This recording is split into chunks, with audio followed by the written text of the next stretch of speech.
بسم اللہ الرحمن الرحیم۔ ناظرین السلام علیکم، میں ہوں آپ کا میزبان صابر شاکر۔ 12 دسمبر جمعۃ المبارک کا دن، تازہ ترین خبریں، اطلاعات اور تبصرے پاکستان کے حالات، واقعات اور سیاسی صورتحال کا لیتے ہیں جائزہ۔ حالات بدستور خراب سے خراب تر، پاکستان افسوس کے ساتھ تنزلی کا شکار۔ اس کے باوجود کہ ایکسٹینشن مل گئی، 5 سال کے لیے چیف آف ڈیفنس فورسز کا عہدہ بھی مل گیا، آرمی چیف کا عہدہ بھی مل گیا، سلامی بھی لے لی،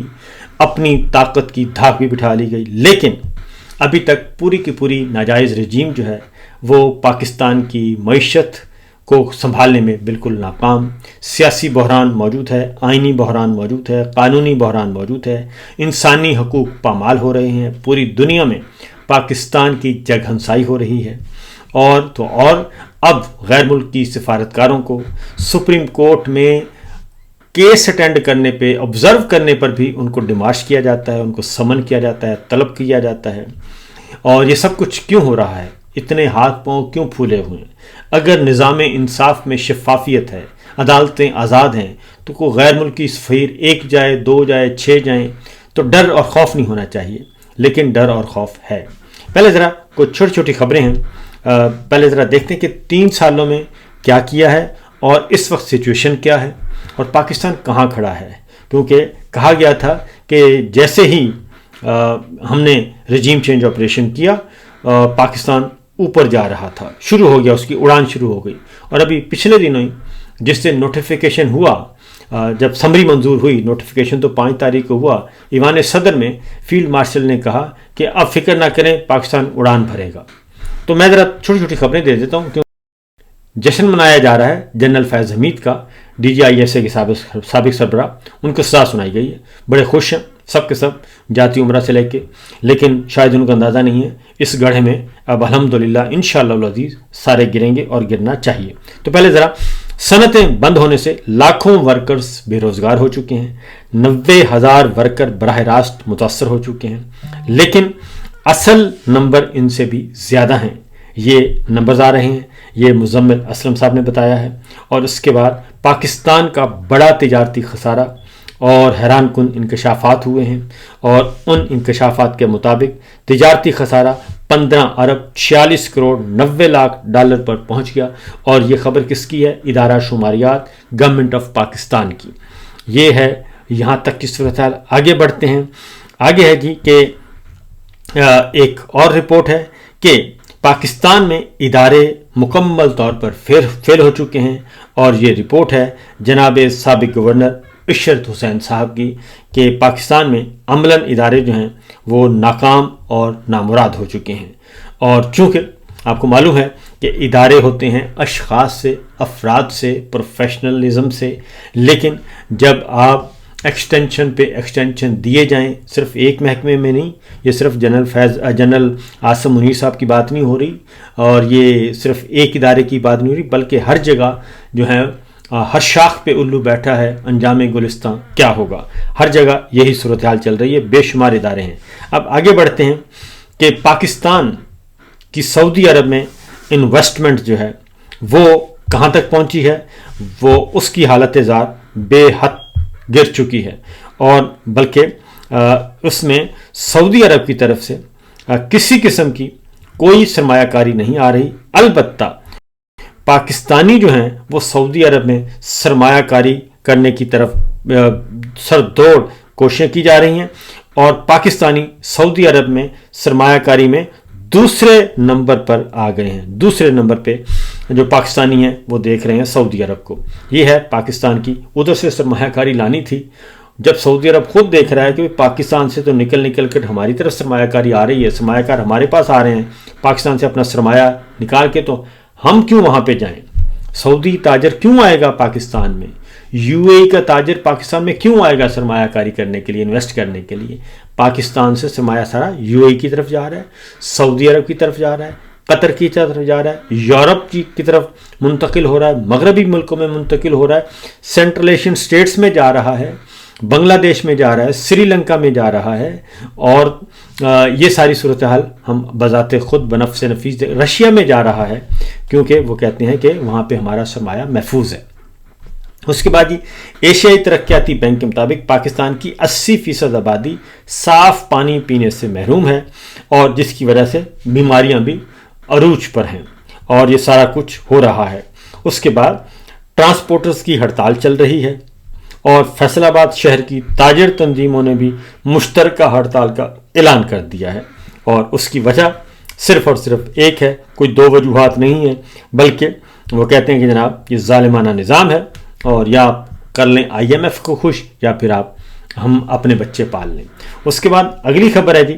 کہ 50 سالہ کم ترین سطح پہ آپ کی بیرونی سرمایہ کاری اور اندرونی سرمایہ کاری آ رہی ہے،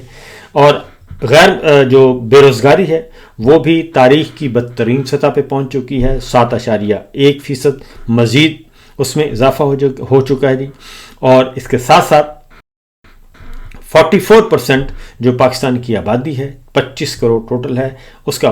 44% جو ہے وہ نکال لیں تو 12 کروڑ جو ہے، 26 کروڑ کی آبادی اب تک پہنچ چکی ہوگی، 25 کروڑ پرانا ہے، 12 کروڑ کی آپ کی آبادی جو ہے وہ خط غربت سے نیچے جا چکی ہے، اور بلو پاورٹی لائن سے ہو گئی ہے گر گئی ہے۔ تو یہ آپ کے حالات و واقعات ہیں، اور جو اشرافیہ ہے اس نے ہر جگہ پہ قابض ہو گئے ہیں، اور یہی حال کسانوں کا ہے۔ تو یہ تو ہے پاکستان کی عملی صورتحال۔ باقی آپ 3-4 رپورٹس پڑھ لیں، IMF کی رپورٹ پڑھ لیں، اور کامن ویلتھ کی رپورٹ پڑھ لیں، UN ورکنگ گروپ کا رپورٹ پڑھ لیں، اقوام متحدہ کا جو حالیہ تبصرہ آیا ہے وہ پڑھ لیں، تو اس کے بعد آپ کو اندازہ ہو جائے گا کہ ان کی کارکردگی کیا ہے۔ SIFC جو کہ انہوں نے خود بنائی تھی سرمایہ کاری کے لیے، اسپیشل ادارہ بنایا تھا جناب فیلڈ مارشل نے، اس کا آج کل کوئی نام لیوا بھی نہیں ہے، اور وہ اس کو بھی ڈمپ کر دیا گیا ہے، کیونکہ وہاں پہ بھی کچھ نہیں ہے۔ اس کے جو سربراہ ہیں، جو لیفٹیننٹ جنرل ہیں، وہ خود چارج شیٹ پیش کر رہے ہیں جناب فیلڈ مارشل کے اس ویژن کے خلاف۔ تو یہ تو ہے صورتحال پاکستان کی۔ اب آتے ہیں ان کی پریورٹی کیا ہے۔ ان کی پریورٹی آپ حیران ہوں گے، ان کی پریورٹی ہے عمران خان، ان کی پریورٹی ہے میڈیا پر پابندیاں، ان کی پریورٹی ہے عدلیہ کو دبانا اور ججز پہ پابندیاں، اور یہ سارا کچھ یہ کھیل کھیل رہے ہیں، اور ان کا صرف ایک مقصد ہے کہ ان کا ناجائز اختیار، اقتدار اور عہدے چلتے رہیں، یہ پریورٹی ہے۔ اور کل ہم نے دیکھا، کل جناب انسداد دہشت گردی کی عدالت نے راولپنڈی کی عدالت نے علیمہ خان صاحبہ کے 10 لاکھ روپے کے ضمانتی مچلقے ضبط کرنے کا حکم دے دیا، اور اب یہ ساری صورتحال ہو رہی ہے۔ اب اسی میں انہوں نے ایمان مزاری اور ہادی علی چٹھا ان کو بھی سزا سنانے کا پروگرام بنا لیا، لیکن ظاہر ہے وہ تگڑے لوگ ہیں، پہنچ گئے، اور کل ڈنمارک کے ایمبیسیڈر جو ہیں وہ پہنچ گئے سپریم کورٹ آف پاکستان۔ جب وہ پہنچے تو وہاں پہ ایمان مزاری اور ہادی علی چٹھا کی کل اپیل تھی، اور سپریم کورٹ نے اس پہ حکم امتناعی جاری کر دیا اور فیصلہ کرنے سے روک دیا، اسلام آباد ہائی کو آرڈر کر دیا۔ اب یہ جب سب کچھ ہو گیا تو وہاں پہ غیر ملکی سفارتکار ڈنمارک کے انہوں نے کہا کہ ہم بھی آبزرو کر لیں۔ جیسے ہی کمرہ عدالت میں انہوں نے قدم رکھا اور گورے انگریز کو دیکھا سپریم کورٹ آف پاکستان کے آنریبل ججز نے، تو ظاہر ہے اس کے بعد پھر کیا ہو سکتا تھا، تو پھر یہ ریلیف مل گیا، اور ایمان مزاری کو بھی اور ہادی علی چٹھا کو بھی، تو ان کو بہت بہت مبارک ہو۔ سب سے پہلے تو یہ سب کے لیے آواز بلند کرنی چاہیے۔ ایمان مزاری صاحبہ خود بھی بہت اچھا کام کر رہی ہیں، اور ہادی علی چٹھا بھی کام کر رہے ہیں، تو پہلے تو ان کو مبارکباد کہ ان کو ریلیف ملا، اور کہ جیسے بھی ملا تو یہ پریشر ہے،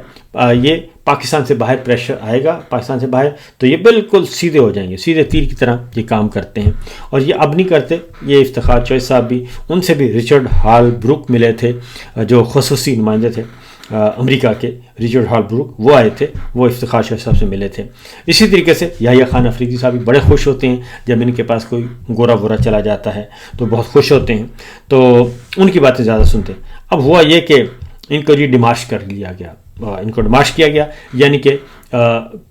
دفتر خارجہ کی طرف سے کہا گیا جناب ہم نے ان کو سخت وارننگ دی ہے، اپنی حدود و قیود میں رہیں، سفارتی آداب کا خیال رکھیں۔ یہ سپریم کورٹ کیوں گئے؟ اور اچھا حیرانی کی بات ہے کہ ایسے کو بیوقوف لوگ ہیں یہ، پہلے ان کو سخت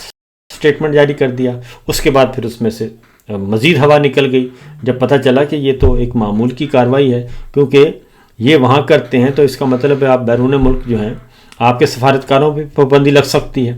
تو ان کو خیر بعد میں پھر ذرا ایک اور پریس ریلیز جاری کیا گیا، کیونکہ یورپی یونین کو ناراض کرنا کوئی خالہ جی کا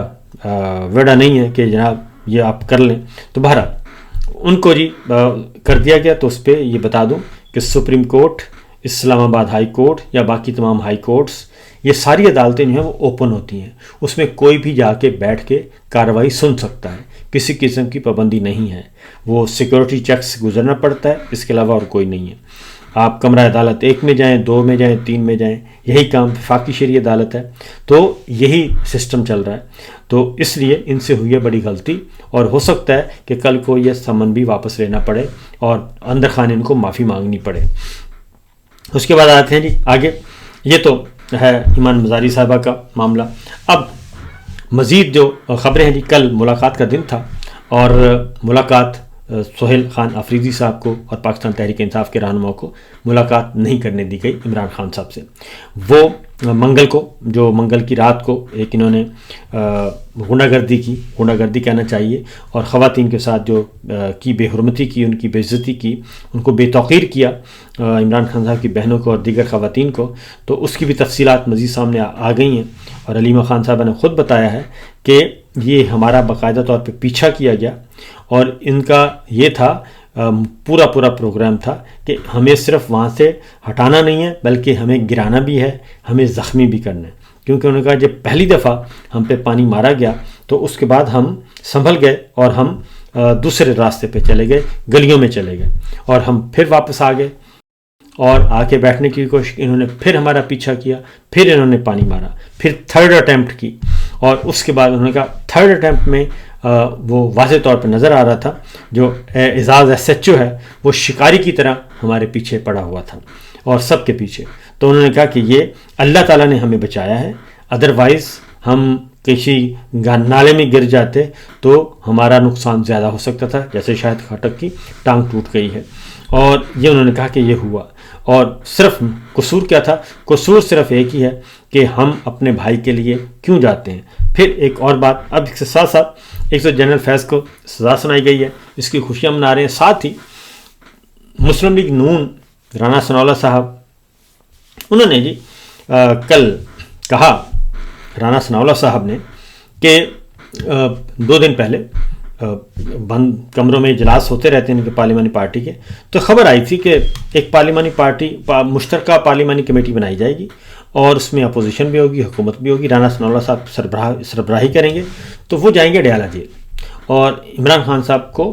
وزٹ کریں گے اور وہاں پہ دیکھیں گے ان کو کیا مشکلات ہیں، اور اس کی رپورٹ پیش کی جائے گی پارلیمنٹ میں، اور پارلیمنٹ کی بالادستی کے لیے کام کیا جائے گا. تو یہ خبر چل گئی، لیکن اس کے بعد پھر ان کی ہو گئی چھترول ہو گئی، اور چھترول ایسی ہوئی کہ پھر ان کے پاس بچنے کا کوئی راستہ نہیں تھا. اور رانا ثناء اللہ صاحب نے کل پھر اپنا اسٹیٹمنٹ واپس لے لیا. انہوں نے کہا نہیں جناب، میں نے بالکل ایسی کوئی بات نہیں کی، میں کون ہوتا ہوں یا پارلیمنٹ کی کمیٹی کون ہوتی ہے کہ وہ جا کے یہ کام کرے. حالانکہ ہر MNA، ہر پارلیمنٹیرین جو ہے، ہر MNA، ہر سینیٹر، ہر MPA جیلوں میں جانے کا اختیار رکھتا ہے، اس کو اتھارٹی ہے، پارلیمنٹری اتھارٹی ہے کہ وہ جائے اور جا کے وزٹ کرے. لیکن یہاں پہ حکومت اور اپوزیشن مل کر بھی، جس کے سربراہ رانا ثناء اللہ صاحب وفاقی وزیر ہیں، ان کو بھی اختیار نہیں ہے کہ وہ اڈیالہ جیل جا کے یہ سارے کاموں کو چیک کریں. اب آتے ہیں واپس کہ اب یہ کہتے ہیں کہ مذاکرات ہم سے کریں. تو وہ کہتے ہیں ہم آپ سے مذاکرات کیا کریں؟ آپ کا اسپیکر جو ہے وہ اتنا بے اختیار ہے کہ وہ ایک ملاقات نہیں کروا سکتا عمران خان سے. جب 26ویں 27ویں غیر آئینی ترمیم کا معاملہ ہوا، ملاقات نہیں کروا سکتا، اور پوری حکومتی کمیٹی مل کر ملاقات نہیں کروا سکتی. اور اب یہ تازہ ترین مثال آ گئی. تو اب جب آپ ملاقات ہی نہیں کروا سکتے اور آپ کو یہ اتھارٹی نہیں ہے، اور یہاں تک کہ آپ پارلیمنٹ میں بیٹھ کے کمٹ کرتے ہیں اس کو، تو پھر آپ سے مذاکرات کس چیز کے ہو سکتے ہیں؟ تو یہ ہے. اس کے بعد اسپیکر کو بھی ذرا تھوڑا سا چھترول کی گئی ہے ہماری اطلاع کے مطابق، اور انہوں نے بھی آ کے اپنی صفائی دے دی ہے کہ جناب نہیں بالکل نہیں، ہمارا بھی کوئی ارادہ نہیں ہے، یہ تو ہم ان سے مذاکرات کیسے کر سکتے ہیں، ان کا تو بیانیہ ہی بڑا خطرناک ہے۔ اس کے بعد پیپلز پارٹی کی چھترول ہوئی، اور پیپلز پارٹی کو بھی کہا گیا کہ بھئی انسان بنو، اور یہ جعلی فارم 47 صرف مسلم لیگ نواز کے پاس نہیں ہے، جعلی فارم 47 کے ذریعے ہی آپ ایوان صدر میں بیٹھے ہیں، آپ کو بلوچستان کی حکومت ملی ہوئی ہے، آپ کو لوٹا کریسی کے تحت آزاد کشمیر میں حکومت ملی ہوئی ہے، اور آپ کے پاس 2 گورنر ہاؤس ہیں، تو اس لیے آپ ذرا تھوڑا سا اپنی اوقات میں رہیں اور آپ بھی آ کے گردان پڑھیں۔ لہذا انہوں نے بھی کل گردان پڑھی، اور باقاعدہ طور پہ پڑھی جا رہی ہے کہ وہ بھی عمران خان، پاکستان تحریک انصاف اور ان سب کو لتاڑا جا رہا ہے، اور پھر جنرل فیض حمید کے حق میں اسٹیٹمنٹ، ان کے خلاف اسٹیٹمنٹ لیے جا رہے ہیں، فیصلہ جو آیا اس کے حق میں۔ تو یہ سارے کا سارا سلسلہ کل سے یہ بیچارے اسی تگ و دو میں لگے ہوئے ہیں۔ بلاول بھٹو ہیں، گورنر صاحب ہیں، باقی سارے لوگ ہیں پیپلز پارٹی کے، آہستہ آہستہ وہ بھی اس میدان میں، ان کو بھی کہا جا رہا ہے کہ آپ آئیں اور آ کے اپنا نمک حلالی کا جو ہے پورے کا پورا ثبوت دیں۔ تو یہ تو سچویشن ہے۔ اب اس میں جی جو اگلی خبر ہے وہ کل پہنچے ہیں سہیل افریدی صاحب، اور انہوں نے کہا ہے کہ ہم ہر صورت میں یہ کریں گے جی، اور ہم آیا کریں گے ملاقات کے لیے، اور ہمیں کوئی روک نہیں سکتا۔ اور دوسرا یہ کہ یہ ممکن نہیں ہے کہ پاکستان تحریک انصاف جو ہے وہ سارے معاملات سے پیچھے ہٹے۔ اب ایک اور خبر ہے وہ ذرا لے لیتے ہیں، کیونکہ ابھی آہستہ آہستہ معاملات آگے بڑھانے کی کوشش کی جا رہی ہے، اور اب پھر ایک سلسلہ شروع ہو چکا ہے ڈرانے دھمکانے کا۔ اور ڈرانے دھمکانے میں کہا جا رہا ہے کہ عمران خان صاحب کے خلاف 9 مئی کا معاملہ آ چکا ہے جی، 9 مئی آ گئی ہے، تو 9 مئی میں جنرل فیض حمید صاحب جو ہیں وہ بالکل وہ گواہی دیں گے، اور بہت بڑا کیس کھلنے والا ہے۔ تو 9 مئی کی حقیقت بس اتنی ہے کہ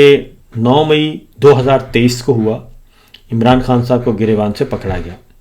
اور 23 گزر گیا، 24 کا سال گزر گیا، 25 کا سال بھی گزر گیا، اور 3 سال 23، 24، 25 اور 26 آ چکا ہے، آنے والا ہے جی،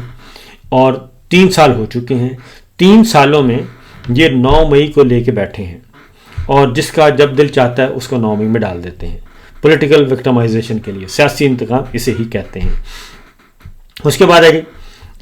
یہ خالد جمیل صاحب ہیں، ہمارے بہت اچھے دوست ہیں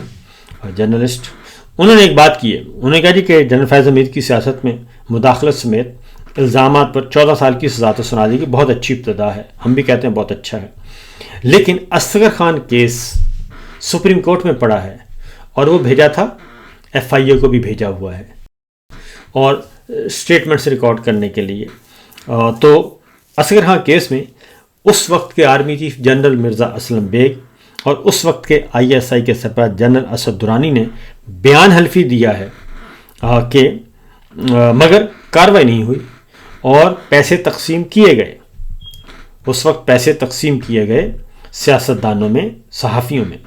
اور ابھی تک چل رہا ہے۔ نواز شریف صاحب اس میں ہیں، شامل ہیں اس لسٹ میں، اور بھی بہت سارے لوگ ہیں۔ تو انہوں نے کہا کہ وہ معاملہ کدھر گیا، کیونکہ وہ تو سپریم کورٹ تک پہنچا، اصغر خان صاحب لے کے گئے ہوئے تھے کیس، اور اصغر خان صاحب اللہ کو پیارے ہو گئے، لیکن ان کو انصاف نہیں مل سکا، بلکہ اس کیس کو دبانے کے لیے بہت کوشش کی گئی، اور اس میں بلایا گیا تھا کہ سب کے اسٹیٹمنٹس ریکارڈ کریں جس کا نام اس فہرست میں شامل ہے، لیکن وہ کیس ابھی تک کچھ نہیں ہوا۔ تو معاملہ سمپل سا ہے کہ نواز شریف صاحب جو ہے وہ IGI بنا کر، اور یہ سارے کا سارا کام کیا گیا، محترمہ بے نظیر بھٹو اور پیپلز پارٹی کے مقابلے میں ان کو کھڑا کیا گیا۔ تو جنرل جیلانی سے سلسلہ شروع ہوتا ہے، آج تک جاری ہے، اور جس کے لیے جو کیس اسٹیبلشڈ ہے، طے شدہ ہے، سپریم کورٹ سے بھی آ چکا ہے، تو اس پر بھی ذرا تھوڑے سے اگر ہو جائے تو حرج کوئی نہیں ہے، لیکن اس پہ کہتے ہیں کہ ہوگا نہیں۔ اب 9 مئی کا یہ فیض حمید کا اگلا جو فیصلہ ہے وہ بھی سنا دیا گیا ہے، وہ بھی ذرا سن لیں کہ 9 مئی کیس میں عمران خان کے خلاف جو ہے وہ فیض حمید 9 مئی کے کیس میں گواہی دے گا۔ اب یہ فیصل واڈا صاحب کہہ رہے ہیں، اور ابھی ٹرائل شروع نہیں ہوا، بند کمرے میں خفیہ ٹرائل ہوتا ہے، کوئی بتایا نہیں جاتا، فوجی ٹرائل جو ہوتا ہے، لیکن فیصل واڈا صاحب کو وہ سر عام ٹی وی چینلز پہ آ کے، ظاہر ہے ان کو کوئی بتاتا ہے تو وہ آگے آ کے بیان کر دیتے ہیں، اور بالکل ان کو غیر سرکاری ترجمان کے طور پہ لیا جاتا ہے، اور وہ باقاعدہ طور پہ جو بات DGISPR نے نہیں کہنی اور ان سے نہیں کہلوانی، یا تارڑ صاحب نہیں کہنا چاہتے، اعظم تارڑ صاحب لیگی نہیں کہنا چاہتے، تو وہ پھر ان کے ذریعے سے آ جاتی ہے باہر، تو ہم ان کے ممنون ہیں کہ وہ اندر کا جو ٹمپریچر ہے وہ بتاتے رہتے ہیں۔ تو گواہی کے ساتھ انہوں نے کہا جی شواہد بھی دے گا جنرل فیض عمران خان کے خلاف، 9 مئی کی پلاننگ اور عمران خان نے وزیر اعظم ہوتے ہوئے کیا منصوبہ بندی کی وہ سب بتائے گا اور شواہد بھی دے گا۔ تو ایک سمپل سی بات بتاتا ہوں جی کہ رجیم چینج آپریشن کو ہو گئے 3.25 سال، اور جنرل صاحب عاصم منیب صاحب کو آئے ہوئے ہو گئے 3 سال، اور 3.25 سال سے ایک ہی خاندان کی حکومت چلی آ رہی ہے۔ مرکز میں امپورٹڈ سرکار شہباز شریف صاحب وزیر اعظم، آگے کاکڑ سرکار اسی کی ایکسٹینشن، اور ہمارے فیلڈ مارشل جہاں عاصم منیب صاحب تھے، اس کے بعد اگلا 8 فروری کا الیکشن چوری، پھر شہباز شریف صاحب جعلی فارم 47 کی پیداوار وہ وزیر اعظم۔ تو یہ سارے کا سارا تو تسلسل وہی چلا آ رہا ہے، 3.25 سال ہو گئے، اور 9 مئی کو بھی ہو گئے ہیں، 9 مئی 23 کو ہوا تھا، اس کو بھی 3 سال ہونے کو ہیں۔ تو یہ ابھی تک کیوں لے کے بیٹھے ہیں؟ کیونکہ DGISPR نے تو بہت پہلے کہہ دیا تھا ہمارے خلاف مستند ثبوت موجود ہیں۔ تو اگر مستند ثبوت ہوتے تو کیا یاسمین راشد صاحبہ، اعجاز چودھری صاحب، میاں محمود رشید صاحب، عمر سرفراز چیمہ صاحب، شاہ محمود قریشی صاحب اور بے شمار دیگر جو سیاسی قیدی ہیں، کیا ان کو فوجی عدالتوں سے سزائیں سنوائی جاتی؟ اگر شواہد ہوتے تو ان کو دہشت گردی کی خصوصی عدالتوں میں پیش کیا جاتا اور سزائیں سنوائی جاتی۔ تو نہ ثبوت ہیں نہ کچھ ہے، بلکہ 9 مئی اس کے بالکل اپوزٹ ہے، اور سب سے زیادہ فائدہ دیکھا جاتا ہے کہ بینیفیشری کون ہے۔ تو بینیفیشری تو اس وقت اس 9 مئی کی نون لیگ ہے سب سے بڑی، اور پنجاب میں تباہی، اور یہ کیسا 9 مئی تھا کہ جناب یہ صرف پنجاب میں جہاں بھی پاکستان تحریک انصاف کی حکومت تھی صرف وہاں پہ ہوا، اور پنجاب اور خیبر پختونخوا 2 صوبوں میں، بلوچستان میں اور سندھ میں وہ دونوں جگہ نہیں، کشمیر گلگت بلتستان میں نہیں۔ تو خیبر پختونخوا کا تو سارا کچا چٹا کھل گیا ہے، اور وہاں پہ تو مقدمات بند کیے جا رہے ہیں، لیکن یہ مرکز والے مقدمے جو ہیں وہ کہتے ہیں ہم چلائیں گے۔ تو بہرحال دیکھتے جائیے، ابتدائے عشق ہے، آگے آگے دیکھیے ہوتا ہے کہ جناب صورتحال معمول کے مطابق آگے بڑھانے کی کوشش کی جا رہی ہے، لیکن یہ ساری فستائیت اور اس کے باوجود صورتحال بہتر نہیں ہوگی۔ یہ بات ذہن میں رکھیے گا کہ سیاسی استحکام کے بغیر معاشی استحکام نہیں آ سکتا، اور آزاد عدلیہ اور آزاد میڈیا کے بغیر اور ایک آزاد نظام انصاف کے بغیر سرمایہ کاری نہیں آ سکتی۔ تو لہٰذا آپ پر عدم اعتماد ہو چکا، اور ایک اور خبر بھی کہ آپ کا پاسپورٹ، گرین پاسپورٹ جو ہے وہ بھی مزید تنزلیوں کا شکار ہو چکا ہے۔ صرف 3 ملکوں سے بہتر ہے آپ کا پاسپورٹ، سبز پاسپورٹ، اور افغانستان اور عراق اور ایک آدھ ملک اور ہے جی، 3 ملکوں سے جو ہے وہ بہتر ہے، باقی سارے ملکوں سے وہ آپ کا پاسپورٹ، یعنی کہ ہمارا پاسپورٹ جو ہے وہ تنزلی کا شکار ہے۔ تو یہ آپ کی ہے، یہ میرے سامنے آ گیا، سال 2025 کا عالمی پاسپورٹ انڈیکس آ گیا ہے۔ عراق، شام اور افغانستان، یہ 3 ملک ہم سے بہتر ہیں، اور مجھے پورا وثوق ہے سے کہہ رہا ہوں کہ شام بھی بہتر ہو جائے گا، کیونکہ وہاں پہ بھی رجیم چینج آپریشن ہو چکا ہے، لیکن ہمارے ہاں رجیم چینج آپریشن کے بعد تنزلی کی طرف یہ جا رہے ہیں، اور اس کی واحد وجہ یہ ہے کہ آپ سیاسی انتقام پہ لگے ہوئے ہیں، اس کے علاوہ آپ نے کیا کچھ نہیں ہے۔ اجازت دیجیے، اللہ حافظ۔